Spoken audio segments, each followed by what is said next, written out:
En 1866, le monde possédait déjà un réseau Internet fonctionnel, complexe et d'une efficacité redoutable. Il ne fonctionnait pas avec des câbles à fibre optique glissés au fond des océans, ni avec des fermes de serveurs crachant de la chaleur dans le cloud, ni avec des codes binaires transmis de manière invisible par des satellites en orbite. Il fonctionnait avec quelque chose de beaucoup plus tangible, de lourdement physique et, du point de vue de la sécurité absolue de l'information, d'infiniment supérieur à ce que nous utilisons aujourd'hui. Imaginez un instant un document critique, un contrat commercial décisif, un ordre militaire classifié ou même une simple lettre d'amour, rédigée à la hâte sur un petit formulaire bleu. Ce bout de papier était ensuite scellé dans un lourd cylindre de laiton, inséré dans la paroi des égouts ou des sous-sols et propulsé à travers un réseau tentaculaire de tunnels souterrains à des vitesses qui rivaliseraient facilement avec le trafic urbain moderne aux heures de pointe. Ce système titanesque ne traitait pas quelques messages par jour pour l'amusement d'une élite excentrique, il traitait des dizaines de millions de paquets de données physiques chaque année, routés et aiguillés avec une précision purement mécanique, sous le pavé des métropoles les plus puissantes du monde. C'était une toile d'araignée décentralisée, immunisée contre les piratages informatiques, insensible aux pannes de réseaux électriques et monumentale dans son ingénierie. Et pourtant, si vous ouvrez un manuel d'histoire ou lisez un article grand public aujourd'hui, on vous dira que ce n'était qu'une simple curiosité de l'époque victorienne. On vous dira que c'était une expérience maladroite, pittoresque et finalement tout à fait obsolète, qui a dû naturellement céder la place aux câbles du télégraphe, puis au téléphone et enfin aux ordinateurs. Mais il y a une faille béante dans cette histoire apaisante du progrès linéaire. Un problème gigantesque que les institutions ont méticuleusement tenté d'enterrer sous des couches d'asphalte, de silence et de bureaucratie. Si cette technologie mécanique était réellement si inefficace, si elle représentait vraiment une impasse évolutive dans la longue marche de l'ingénierie humaine, alors pourquoi le gouvernement français a-t-il maintenu son propre réseau pneumatique souterrain en parfait état de marche, fonctionnant en secret pendant des décennies entières, après avoir officiellement déclaré au public que le système était mort et enterré? Si vous êtes ici, si vous décidez de vous abonner à ce canal et de partager ces archives, c'est parce que vous avez déjà compris que l'histoire officielle que l'on nous vend depuis l'école primaire est criblée de silence calculé. Dites-moi dans les commentaires depuis quelle ville vous regardez cette vidéo et commencez à vous demander très sérieusement ce qui se cache réellement sous le bitume que vous foulez tous les matins. Je ne cherchais pas ça quand j'ai commencé mes recherches. Je n'enquêtais pas du tout sur l'infrastructure urbaine, ni sur les réseaux de communication oubliés. J'étais plongé dans l'étude d'un des événements les plus documentés de l'histoire européenne, la tristement célèbre affaire Dreyfus, ce scandale d'espionnage tentaculaire qui a littéralement déchiré la France dans les années 1890. Je cherchais simplement à comprendre la mécanique de l'espionnage, la façon dont les informations classifiées circulaient physiquement d'un ministère à l'autre à cette époque. Et c'est là, en plein cœur des pièces à conviction, dans le document même qui a fini par prouver l'innocence absolue du capitaine Dreyfus, que j'ai trouvé un détail qui m'a glacé le sang et arrêté net. La preuve clé de toute cette affaire d'État s'appelait le petit bleu. C'était un petit formulaire de message bleu, déchiré en minuscules morceaux, qui avait été minutieusement récupéré dans la corbeille à papier d'un espion allemand par les services de renseignement français. Lorsqu'ils ont reconstitué ce puzzle de papier, ils ont découvert une note adressée au véritable traître, le commandant Esterhazy. Mais ce qui a capté toute mon attention, ce n'était pas le contenu de la trahison. C'était le support lui-même. Ce petit bleu n'était pas un télégramme ordinaire tapé par un opérateur. Ce n'était pas non plus une lettre envoyée par la poste à cheval. C'était un message de tube pneumatique, un seul parmi les millions qui voyageaient frénétiquement à travers un réseau souterrain gargantuesque caché sous Paris. Un réseau dont je n'avais, pour ainsi dire, jamais entendu parler dans ce contexte de communication de masse. Un réseau qui a fonctionné sans interruption pendant plus d'un siècle. Un réseau que le gouvernement français a gardé jalousement pour lui-même pendant 20 ans après avoir assuré à la population qu'il s'agissait d'une antiquité inutile. Et c'est exactement là que commence cette investigation, là où la surface de l'histoire craque pour révéler l'ingénierie de l'oubli. L'histoire officielle affirme qu'en 1866, sous le règne de Napoléon III, l'État a ordonné la construction d'une ligne de communication expérimentale sous les rues de Paris. La justification officielle, celle que l'on trouve dans les registres administratifs, était d'une simplicité désarmante. Le télégraphe électrique, cette prétendue merveille de la modernité instantanée, était devenu si incroyablement populaire que le système tout entier s'effondrait sous son propre poids. En 1851, Paris comptait 17 stations télégraphiques. En 1867, ce chiffre avait explosé pour atteindre plus de 2200 stations. Les fils de cuivre et les opérateurs humains ne pouvaient tout simplement plus absorber le volume massif du trafic quotidien. Le résultat de cette surcharge technologique était absurde. Les messages électriques, censés voyager à la vitesse de la lumière, finissaient imprimés sur du papier, chargés en tas dans des charrettes tirées par des chevaux, et livrés à travers les rues perpétuellement congestionnées de la capitale, prenant parfois des heures entières pour franchir une poignée de kilomètres. Le télégraphe, censé abolir la distance, était devenu physiquement plus lent qu'un homme marchant à bonne allure. L'innovation étouffait la ville. Alors, au lieu d'ajouter plus de fils ou plus de chevaux, ils ont construit quelque chose de radicalement différent.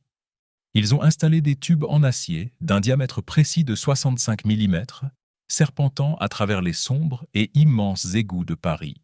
Ils ont érigé des stations équipées de compresseurs titanesques, alimentés par la force de la vapeur, capables de pousser ou d'aspirer de lourds conteneurs cylindriques à travers ces canalisations métalliques à des vitesses foudroyantes, atteignant 40 km/h. La toute première ligne, présentée comme expérimentale, reliait le Grand Hôtel à la Bourse de Paris, couvrant une distance d'environ 1 km. Le temps nécessaire pour qu'un cylindre complète le circuit entier, 12 minutes. Cela a fonctionné. Non seulement cela a fonctionné, mais c'était d'une fiabilité terrifiante par rapport aux fils électriques, exposés aux intempéries. Et puis, le monstre a grandi. En 1872, à peine quelques années plus tard, ce réseau de veines d'acier avait déjà doublé de taille. En 1879, conscient de la puissance de l'outil, le ministère des Postes et Télégraphes l'a officiellement ouvert à l'usage du grand public. Ce n'était que le début de l'ascension. En 1934, le système parisien a atteint son apogée géographique. 427 km de tubes pneumatiques courant dans les entrailles de la ville, reliant 130 bureaux de poste et de tri, et manipulant avec une précision d'horloger une moyenne stupéfiante de 10 millions de messages physiques par an. Prenez un instant pour visualiser la logistique nécessaire, et ce n'était même pas le record absolu. En 1945, au sortir de la Seconde Guerre mondiale, alors que l'Europe était en ruine, ce même réseau a atteint un pic vertigineux de 30 millions de messages traités en une seule année. 30 millions de documents physiques propulsés dans les ténèbres souterraines. Le fonctionnement quotidien était fluide et omniprésent. Les expéditeurs rédigeaient leurs mots sur ces fameux formulaires bleus, les petits bleus, puis ils les glissaient dans des boîtes aux lettres dédiées, les tendaient directement aux guichetiers des bureaux de télégraphe, ou les jetaient carrément dans des boîtes de collecte spéciales montées à l'arrière des tramways en mouvement. Le message était englouti par la terre, aspiré dans les tubes vers la station la plus proche du destinataire, où un coursier, souvent un adolescent de 14 ans à pied, à vélo ou plus tard en cyclomoteur, prenait le relais pour la livraison finale. Un message pouvait ainsi traverser tout Paris et atterrir devant votre porte en moins de 2 heures, sans jamais être numérisé, sans jamais risquer d'être intercepté par une écoute électronique. Ce n'était pas une nouveauté amusante pour la bourgeoisie. C'était l'infrastructure lourde de la nation. C'était la façon dont Paris a vécu, respiré et communiqué pendant plus d'un siècle. Mais voici où la machine commence à grincer et où les intentions institutionnelles deviennent beaucoup plus sombres. Ce réseau d'avant-garde n'a pas été construit pour vous. Il n'a pas été pensé pour le commerce civil. Pendant les 11 premières années de son existence, de 1866 à 1879, il a servi de manière exclusive les institutions gouvernementales de l'État français. Les toutes premières lignes reliaient les ministères entre eux. Les tubes ont tissé une toile entre les véritables bureaux du pouvoir, bien avant de transporter la moindre lettre d'amour ou proposition commerciale. Et lorsque les autorités ont finalement daigné ouvrir les vannes au public, elles ont fait quelque chose de fascinant et de profondément révélateur. Elles ont continué à construire et à entretenir un réseau entièrement séparé. Un système parallèle, une véritable autoroute fantôme qui connectait les bureaux du gouvernement directement les uns aux autres, irradiant depuis un hub central hautement sécurisé, avec des lignes dédiées et exclusives entre le Sénat, l'Assemblée nationale et le très officiel journal officiel de la République française. Ce réseau parallèle ne transportait absolument aucun trafic extérieur. L'authenticité et la confidentialité de chaque communication d'État étaient mathématiquement assurées, car seuls les messages du gouvernement voyageaient à travers ces tubes spécifiques. Il n'y avait pas de routage croisé, pas d'interférence possible. Mais les concepteurs de ce système fantôme appréciaient une autre caractéristique, encore plus cruciale pour la survie du pouvoir. Selon les archives officielles que l'on peut encore consulter, ces lignes souterraines massives pouvaient maintenir les communications actives même si les rues de Paris étaient totalement bloquées par des barricades ou des émeutes populaires. L'État s'était doté d'un système de communication physique impénétrable, qui ne pouvait pas être coupé, saboté ou ralenti par le chaos qui aurait pu enflammer la surface. L'histoire officielle dit que cette technologie était destinée à être remplacée par les ondes et les fils, mais les mathématiques de l'investissement étatique disent autre chose. Le 30 mars 1984, le réseau pneumatique public de Paris a fermé ses portes de manière définitive. L'explication fournie aux médias et aux citoyens était tragiquement prévisible, emballée dans le lexique rassurant du progrès inévitable. Le système était devenu obsolète, disait-il. Il était inutile, excessivement coûteux à entretenir, et les fax ainsi que les téléx l'avaient rendu technologiquement redondant. Les tubes vieillissaient, la maintenance s'alourdissait, l'usage déclinait fatalement. Une technologie mécanique des années 1860 ne pouvait décemment pas rivaliser avec l'aube éclatante de la communication électronique. C'est une excuse parfaite, raisonnable, logique, imparable. Sauf que c'était un mensonge par omission. Le gouvernement français a bel et bien fermé les tubes pour vous, mais il a gardé son propre réseau secret en état de marche.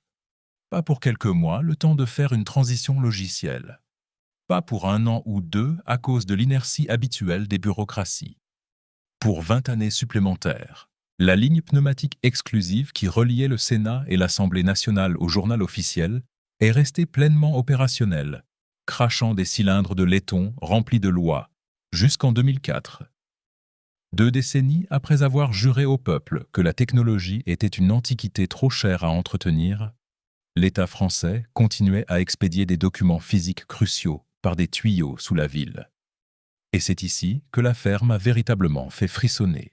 Même aujourd'hui, à l'heure où je vous parle, des sources familières avec l'infrastructure du pouvoir confirment que des tubes pneumatiques dédiés relient toujours le palais de l'Élysée, la résidence hyper sécurisée du président de la République, à l'hôtel Matignon, la résidence du Premier ministre, la raison officielle, la sécurité absolue. En cas de défaillance catastrophique des communications nationales, peut-être durant une guerre de haute intensité ou une cyberattaque massive, les 2 plus hauts dirigeants du pays disposeront toujours d'une méthode physique pour se coordonner. Une connexion physique impossible à pirater, impossible à mettre sur écoute, entre les 2 bureaux les plus puissants de France. Pas un serveur de secours crypté. Des tubes mécaniques, en l'an 2026. Je reviens sans cesse à cette simple question logique, une question qui détruit le récit qu'on nous impose. Si cette technologie était véritablement obsolète et redondante en 1984, pourquoi le gouvernement en a-t-il eu un besoin vital jusqu'en 2004 ? Si les fax et les emails rendaient les messages physiques ridicules, Pourquoi des tubes reliennent-ils encore le président et le Premier ministre aujourd'hui? La réponse qu'ils murmurent, c'est la sécurité. Mais que signifie réellement ce mot dans ce contexte? Cela signifie que les systèmes électroniques et numériques que l'on nous a vendus comme les remplaçants parfaits ont des vulnérabilités béantes que les tubes physiques n'ont pas. Cela signifie qu'il existe des situations d'urgence nationale où le gouvernement ne fait absolument aucune confiance à l'infrastructure numérique. Cela signifie que, quelque part dans les bureaux sans fenêtres où l'on rédige les plans de survie de l'État, quelqu'un a décidé froidement que pour les communications les plus sensibles entre les personnes les plus puissantes, une technologie du 19e siècle était infiniment plus fiable que tout ce que la Silicon Valley a pu inventer depuis. Ce n'est pas une coïncidence, c'est un modèle qui se répète avec une précision troublante à l'échelle planétaire. Paris n'était pas un cas isolé, loin de là. Londres a construit le tout premier système pneumatique en 1853, reliant la bourse à la compagnie du télégraphe électrique. Berlin possédait le Rohrpost, un mastodonte souterrain de 400 km à son apogée en 1940, qui a continué à fonctionner sous les bombes et pendant la guerre froide jusqu'en 1976. Prague a bâti un réseau de 60 km à partir de 1889. Et en Amérique, l'histoire devient encore plus cynique et révélatrice. En 1897, la ville de New York a mis en service son propre système de courrier pneumatique colossal. Le tout premier envoi pour célébrer l'inauguration contenait une Bible soigneusement enveloppée dans un drapeau américain, une copie de la Constitution, le discours d'investiture du président McKinley et, détail aussi cruel qu'absurde, un chat vivant. Cet animal a survécu d'une manière ou d'une autre à son expédition dans les tubes à plus de 55 km/h, émergeant selon les témoins complètement hébété, mais en vie. À son apogée, le système new-yorkais s'étendait sur 43 km, connectait 23 bureaux de poste majeurs et manipulait 95 000 lettres par jour. Cela représentait environ 30% de l'immense volume de courrier transitant par la ville la plus active du monde. Les tubes traversaient même le majestueux pont de Brooklyn, livrant des messages d'une rive à l'autre en 4 petites minutes, un trajet qui aurait pris au moins 40 minutes en chariot à chevaux dans le trafic. C'était un chef-d'œuvre de logistique urbaine. Et puis, le 31 décembre 1953, le service postal a brusquement suspendu le service. L'explication fournie au public? Le même copier-coller institutionnel. Obsolète, inutile, excessivement coûteux. Les tubes ont été abandonnés aux rats et à l'humidité. Presque rien n'en subsiste aujourd'hui. Quelques vieilles brides rouillées qui traînent dans les sous-sols de l'ancien bureau de poste de Chelsea. Le reste a été arraché, oublié à dessein, ou enterré pour toujours sous des décennies de nouvelles fondations en béton. Mais c'est l'histoire tragique d'Alfred Ely Beach qui me hante le plus, car elle expose à nu l'anatomie même de la suppression technologique. En 1870, 27 ans avant le système postal pneumatique officiel de New York, Beach a construit un métro secret pour passagers, directement sous Broadway. Beach n'était pas un illuminé marginal. C'était un inventeur reconnu, un avocat spécialisé dans les brevets d'une rare acuité et surtout, le rédacteur en chef respecté de la célèbre revue Scientific American. Il voulait prouver de manière irréfutable que le transport souterrain, propre et rapide, était possible dans une ville de New York qui étouffait déjà sous la congestion, le crottin de cheval et la suie. Mais la ville était alors sous le joug tyrannique de Boss Tweed et de sa redoutable machine politique, le Tammany Hall. Tweed et ses complices refusaient catégoriquement de lui accorder le moindre permis. Pourquoi? Parce qu'un métro souterrain propre et efficace menaçait directement les profits faramineux qu'ils espéraient tirer des chemins de fer surélevés qu'ils prévoyaient de construire et de taxer grassement. Face à ce mur de corruption, Beach a pris une décision radicale. Il a menti. Il a demandé la permission de construire de petits tubes pneumatiques pour la livraison de colis. Ce qu'il a réellement construit, cependant, était d'une toute autre dimension. Travaillant d'arrache-pied la nuit, évacuant discrètement des tonnes de terre sous le couvert des ténèbres, directement en face de l'hôtel de ville, où siégeaient ceux-là même qui voulaient le détruire, Beech a excavé un véritable métro pour passagers. Un tunnel cylindrique parfait de 2,7 mètres de diamètre, s'étirant sur plus de 90 mètres de long, équipé d'une voiture de passagers propulsée en douceur par un ventilateur titanesque. La salle d'attente qu'il a conçue était un défi jeté à la face de la saleté urbaine. Elle abritait un piano à queue, des lustres scintillants, une fontaine peuplée de poissons rouges et d'élégantes peintures ornant des murs ornés de fresques. En février 1870, lorsque le secret n'a plus pu être contenu, il a ouvert les portes au public émerveillé. 400 000 personnes ont payé pour vivre cette expérience de glisse silencieuse dans les entrailles de la terre lors de la première année.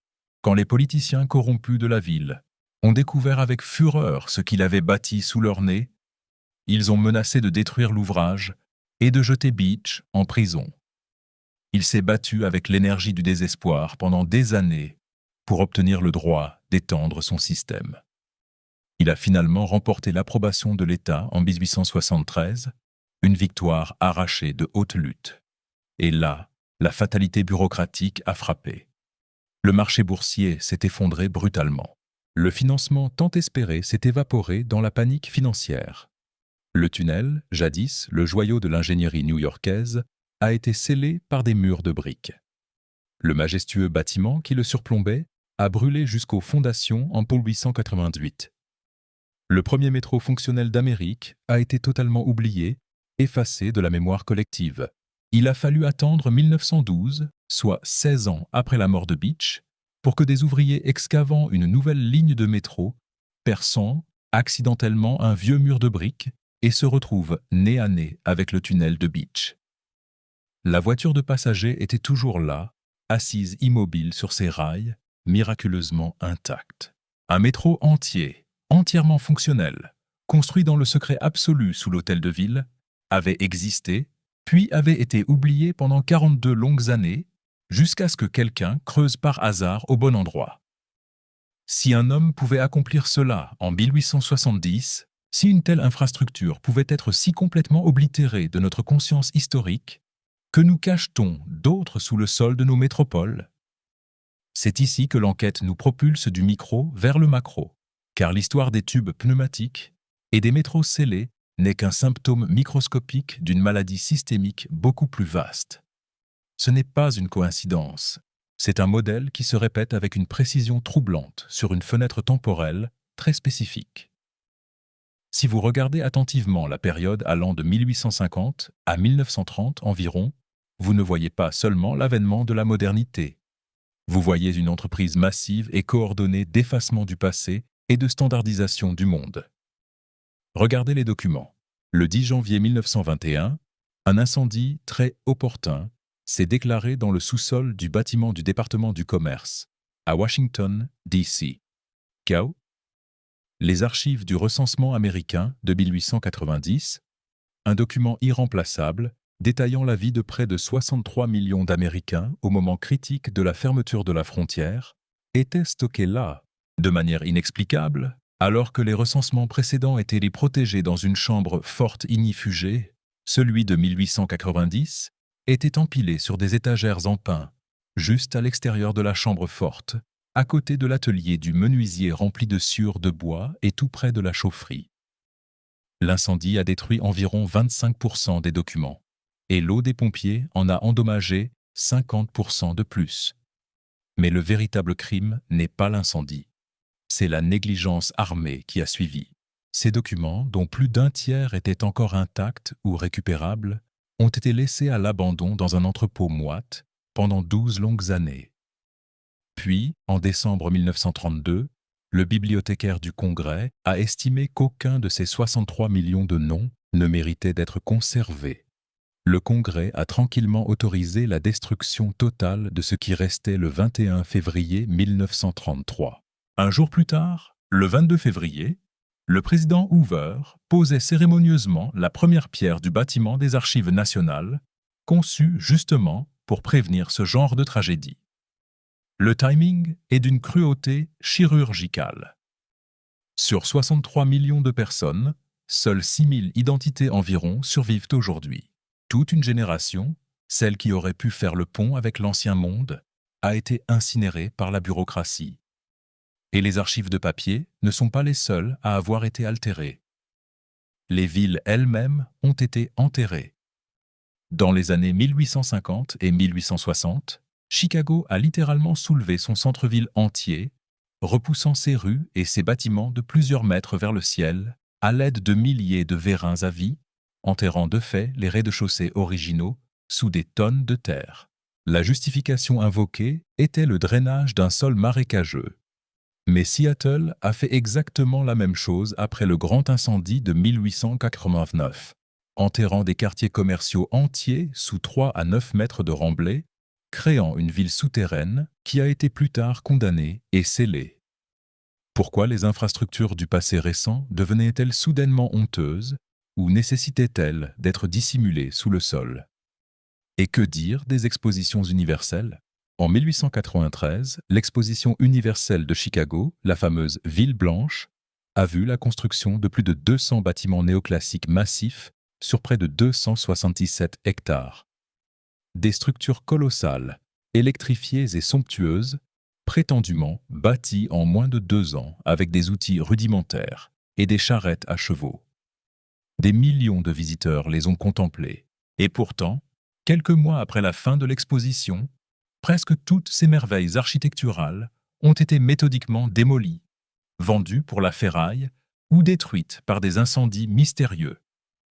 La seule structure majeure qui a été épargnée, le Palais des Beaux-Arts, se dresse toujours aujourd'hui, prouvant de manière irréfutable que les bâtisseurs savaient parfaitement comment rendre ces bâtiments permanents s'ils l'avaient souhaité.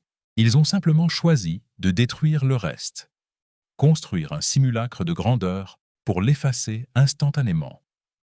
Ajoutez à cela la tragédie silencieuse des enfants. Entre 1854 et 1929, les tristement célèbres trains d'orphelins ont arraché environ 250 000 enfants des rues des villes de la côte est américaine pour les expédier par convoi ferroviaire vers le Midwest, afin de les distribuer comme force de travail agricole. L'immense majorité de ces enfants n'étaient même pas de véritables orphelins. On leur arrachait leur identité, on changeait leur nom, on coupait tout lien avec leur passé et leurs parents biologiques. 250 000 êtres humains dont l'arbre généalogique a été intentionnellement sectionné à la racine. Le feu pour les archives, la terre pour les bâtiments, les démolitions pour les prouesses architecturales et le déracinement brutal pour les enfants. Vous saisissez le mécanisme? Le méchant dans cette histoire n'est pas un sorcier maléfique ou une entité surnaturelle. Le méchant, c'est l'État. Ce sont les monopoles corporatistes, ce sont les comités administratifs, les lois de zonage, les bordereaux de destruction et la gestion froide des archives. Ils ont remplacé des systèmes décentralisés, résilients et communautaires, comme les guildes et le troc, par une dépendance absolue aux banques centrales, à l'électricité centralisée et à l'identité contrôlée par le gouvernement. Je ne vous demande pas de me croire sur parole. Je vous demande avec insistance de vérifier. Plongez dans les archives parlementaires de 1984 et de 2004. Cherchez les rapports de la CIA déclassifiés en 1989 sur la réécriture ordonnée de l'histoire des peuples d'Asie centrale et de la Tartarie. Lisez les mémorandums du bibliothécaire du Congrès de décembre 1932. Confrontez la chronologie des expositions universelles avec les vagues de destruction urbaine. Demandez-vous qui profite de notre amnésie collective. L'infrastructure que l'on qualifie d'obsolète est souvent simplement l'infrastructure que le pouvoir ne peut pas contrôler, écouter ou monopoliser efficacement. Le passé n'a pas été perdu dans le brouillard du temps. Il a été classé, archivé, puis méticuleusement jeté dans l'incinérateur avec un tampon d'approbation officielle. L'infrastructure survit, même si nous avons appris à l'ignorer. Les fantômes de dizaines de millions de messages physiques flottent toujours dans les passages oubliés de Paris et de New York. Les fondations de nos villes modernes reposent littéralement sur les ruelles pavées de cités que nous avons décidé d'enterrer vivantes. Partagez ces archives, car c'est la seule façon de s'assurer que ces fragments de mémoire ne soient pas de nouveau relégués aux ténèbres bureaucratiques. Dites-moi dans les commentaires de quelle ville vous observez le monde et regardez de plus près les vieilles façades, les plaques d'égout et les dates sur les registres cadastraux. Une fois que vous le voyez, vous ne pouvez plus l'ignorer.